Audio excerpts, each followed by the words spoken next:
Saudara, mobil rombongan pengantar logistik Pilkada 2024 di Kabupaten Buru alami kecelakaan. Akibatnya 4 personel Polri mengalami luka-luka.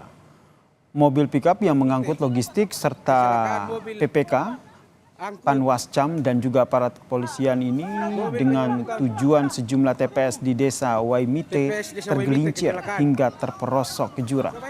Dalam peristiwa ini, saudara, 4 personil Polri mengalami luka-luka dan saat ini telah dirawat di Puskesmas Wamlana. Angka kepala tinggi.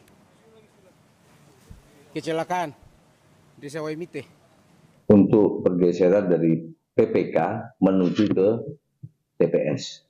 Mengalami kecelakaan di desa di jalan Nipah. Untuk korban 4 personel Polri sementara berada di Puskesmas Waimala.